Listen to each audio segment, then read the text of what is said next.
All right, Braves fans, let's get rolling again. I am George McNair, and this is State of the Braves. It is really great to be back with you guys after I took a short little trip to Atlanta to see the Braves in person for these last two games of the Angels series. Got to see Ohtani, got to honor Fred McGriff. You can see I have my Fred McGriff bobblehead behind me. If you're watching on YouTube, you can see Fred back there over my shoulder.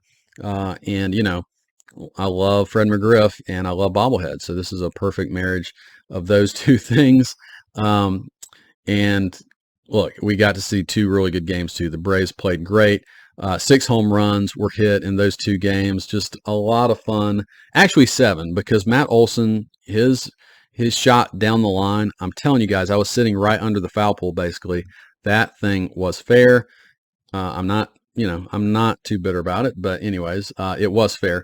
That being said, it was a great experience to go back to Truist Park. For my money, I don't get to go to a ton of different stadiums. I've been to a few, but Truist Park with the Battery has to be one of the best venues in baseball. When you add that to the quality of baseball being played and the fan experience, and everybody is just so pumped up for the Braves and how they're playing, it's really cool.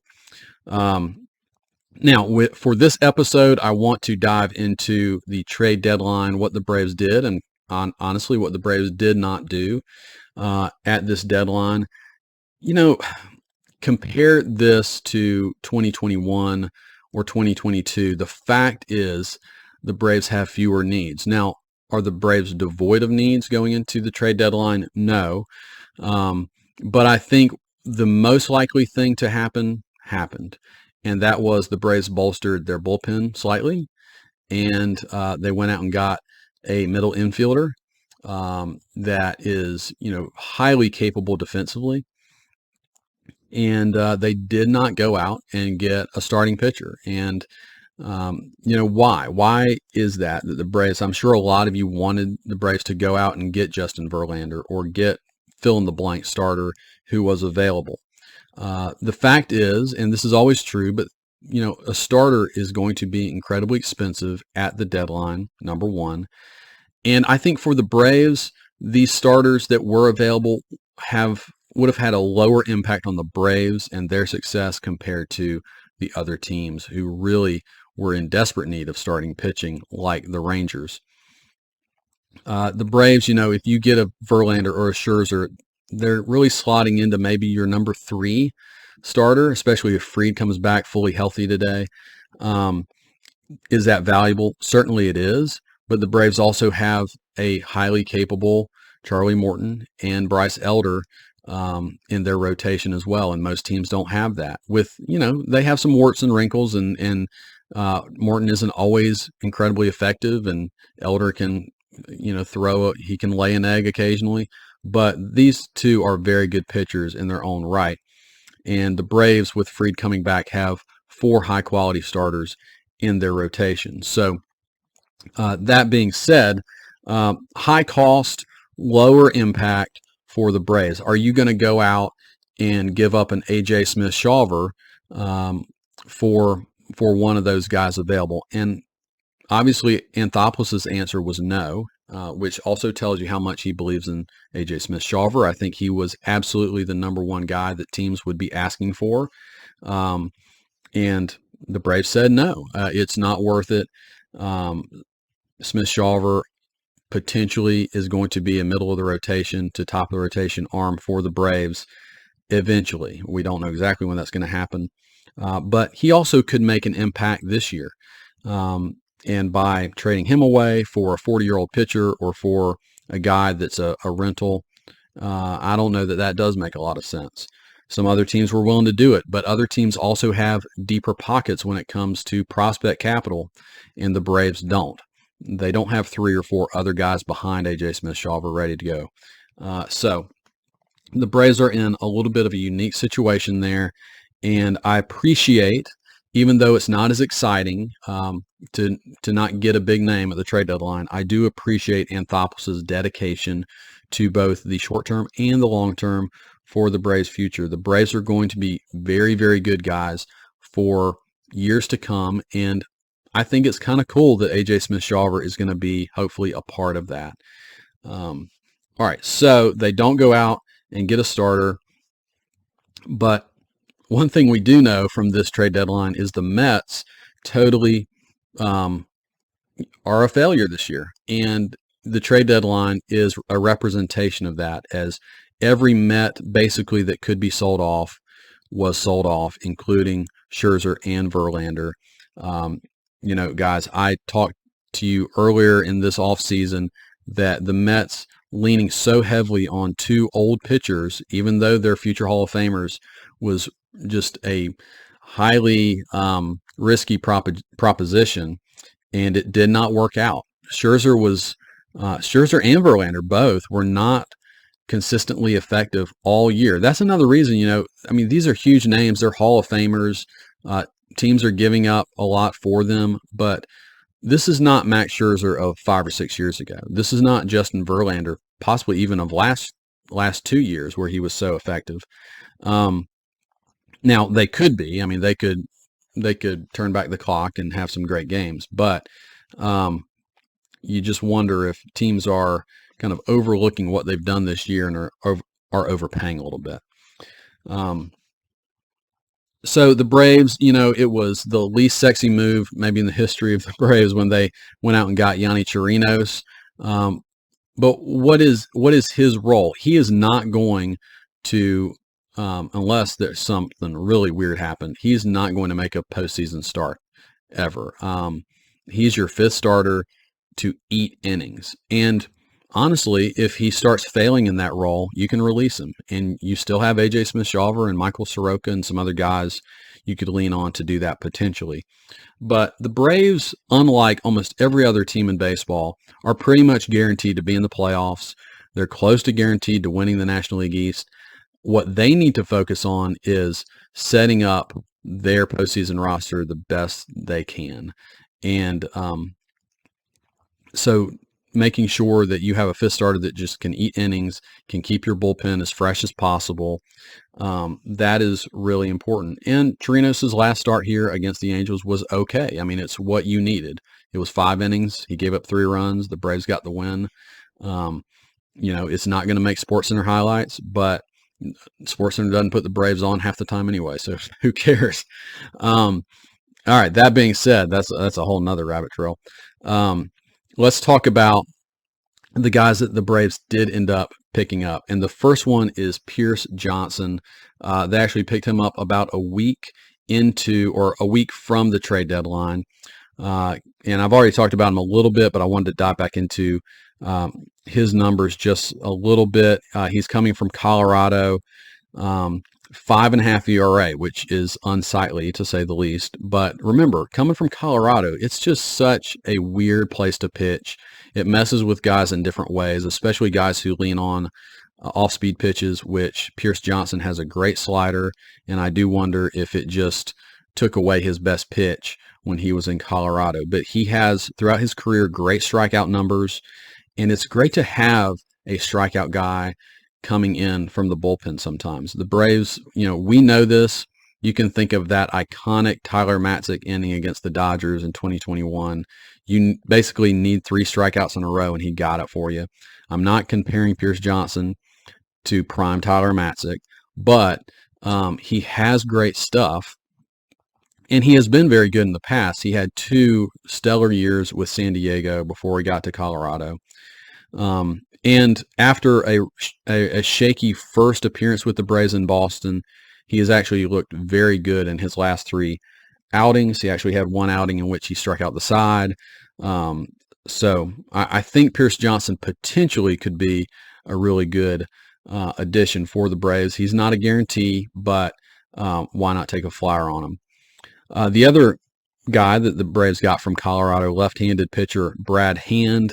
I guarantee you guys have seen him because Brad Hand actually sets a major league record. He now, by joining the Braves, he is the first pitcher, or actually first player ever to play for all NL East teams.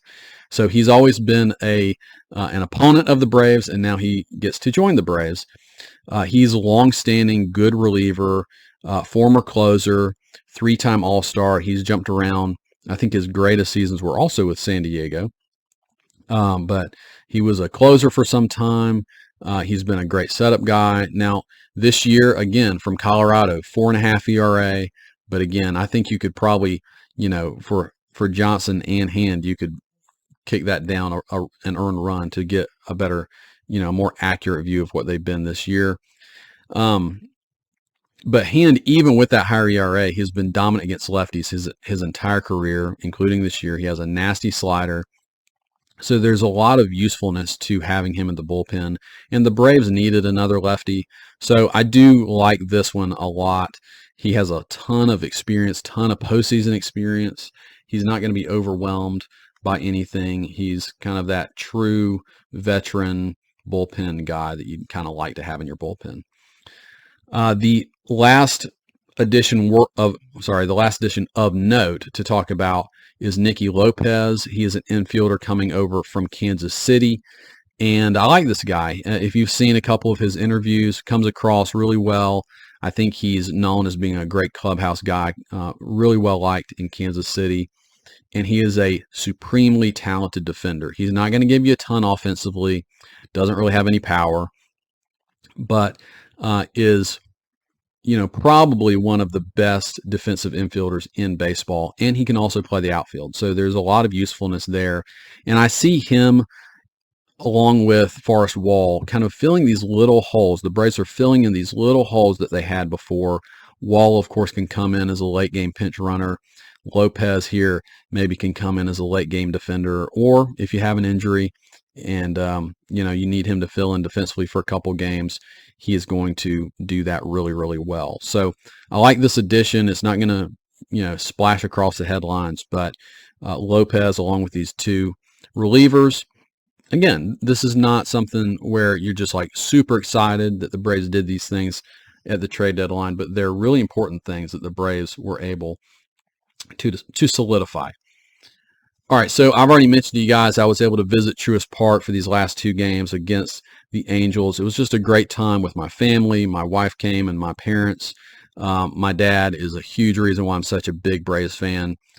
He was a Braves fan, long before I came around, and so watching Braves games with him, basically my entire life has been just an awesome thing that we've been able to share. So really cool to be able to go to games with them and see two really fun, good games. The Braves were swinging the bats really well in this series, and we got to honor Fred McGriff.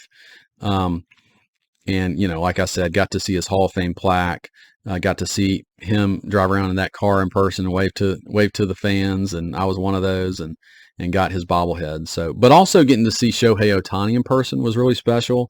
The Braves were able to hold him at bay for the most part, though he did get a few hits. You can tell this guy is, him and Acuna on the field, right? You don't have to be an expert to tell these guys are supremely special compared to everybody else on the field. He's, of course, has tremendous power, but he displayed a lot of speed on the base pass as well. I think he had several stolen bases in those two games. And getting to see Ohtani versus Strider go head-to-head was really cool. Strider getting the better of him for the most part. I think Ohtani got a hit off of him, but Strider struck him out twice.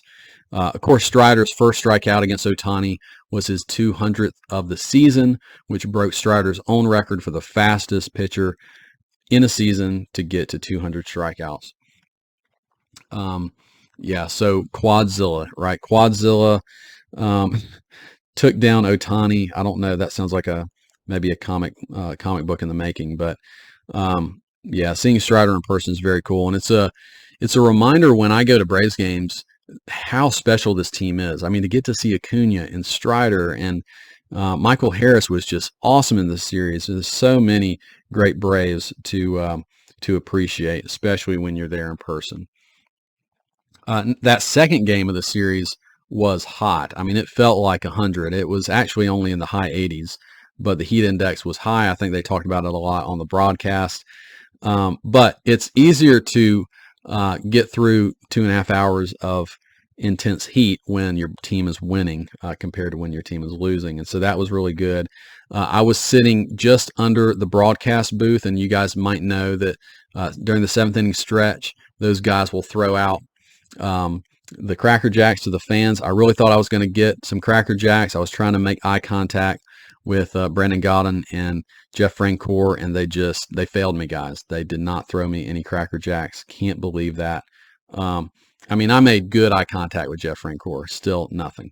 Anyways, maybe next time. That is, by the way, a great section to go see a game. That's a great perspective. So I would encourage you guys. That's the third deck, I guess, the third section at Truist, directly behind the plate. Great place to see a game.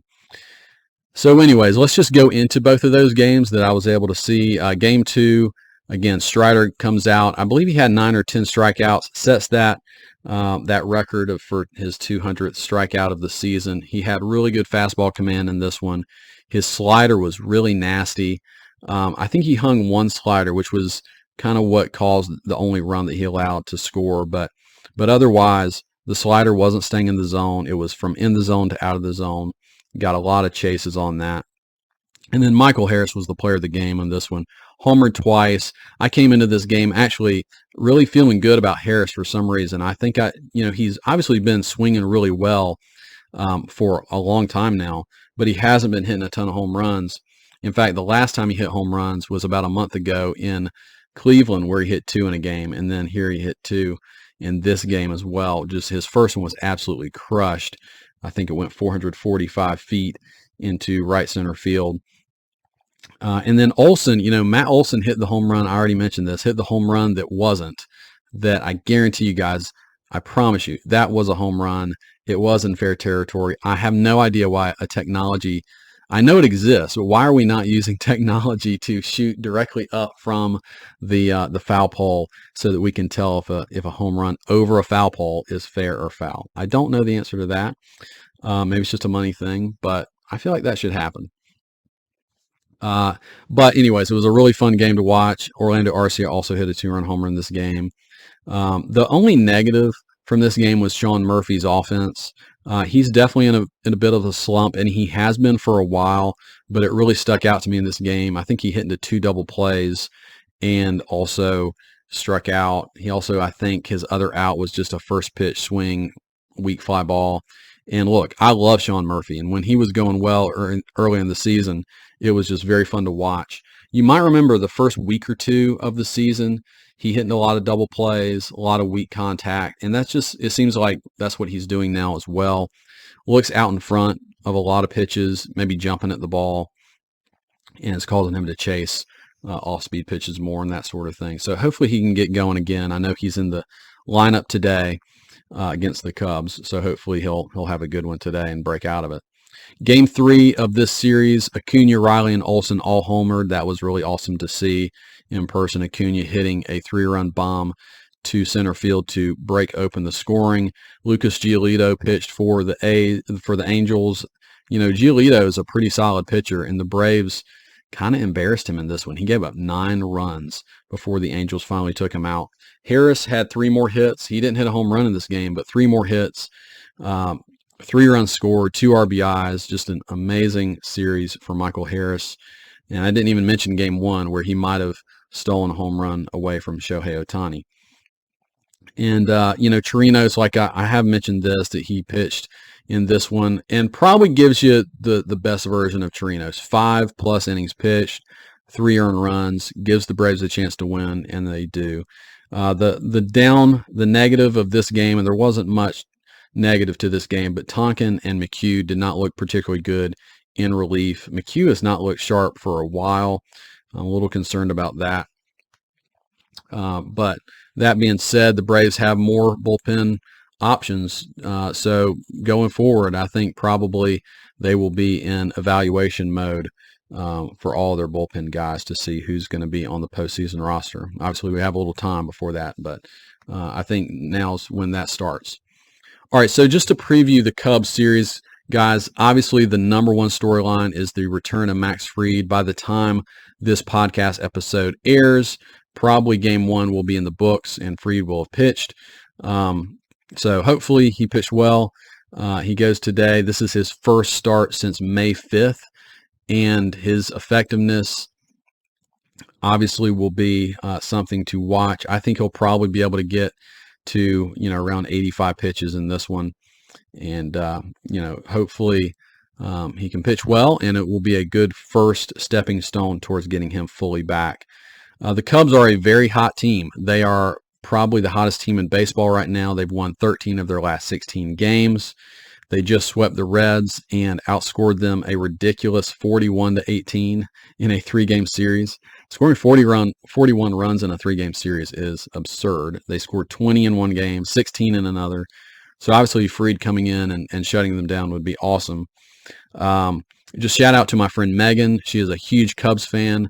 Went with my wife and I went with her and her husband Steve to Wrigley Field. That was my first trip to Wrigley Field last year, and the Cubs beat the Braves 1-0 in that game last year. That was a downer. So she is obviously really hoping the Cubs take at least 2 out of 3 from the Braves. I'm saying obviously they've been playing well, but the Braves have been pretty good at going up against good teams and shutting them out. So we'll see, Megan. I don't know, but want to give you a shout out. The other thing that we can look for in this series is just saying hello to Dansby Swanson. It will be strange to see Dansby for the first time go against the Braves. I'm pretty sure it's the first time we've seen him go against the Braves. And I would just say Dansby is having a pretty good year. He signed that massive contract. A lot of players don't do well in that situation. And he's having a solid Dansby-type season, hitting 266, 349 on base percentage, which is actually really good for Dansby, and 16 home runs to go along with his Gold Glove caliber defense. He actually ranks 15th in WAR, according to Fangraphs, 15th in WAR in all of baseball, and that is 4th among shortstops. And just as a comparison, Orlando Arcia is 78th in all of baseball in WAR, which honestly, that might sound low, but that is, Arcia had never sniffed top 100 in WAR across his entire career. So he's had a great season, as we know, and that's also with him missing 3 to 4 weeks with that wrist injury. So he's been great, right? But obviously a lot of Dansby's value comes with his glove, and he is having a good year. We can appreciate Dansby and everything he did for the Braves, and it will be good seeing him in this series. The pitching matchup for this series, Fried is going against Kyle Hendricks today. Hendricks is 4-5. This is a bit of a bounce back season for him. He has a 3.5 ERA, though the Braves do have several guys in their lineup who've hit him really well, with Marcell Ozuna particularly hitting him to almost a 400 average over a lot of at-bats. So maybe Ozuna will have a good game. He didn't do much in the Angels series.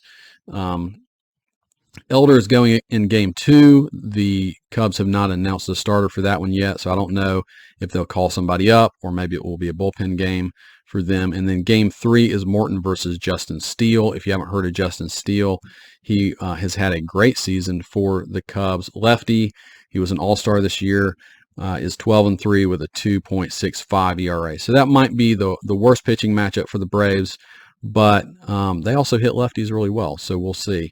All 3 of these games are day games, of course, being in Chicago, and I'm hoping for the wind blowing out, and maybe the Braves can just go on a home run binge over these 3 games and silence the Cubs, and who knows, maybe even sweep them. So, all right, guys, well, we are looking for August to be when the Braves go back on a tear and just put all of baseball in their rearview mirror.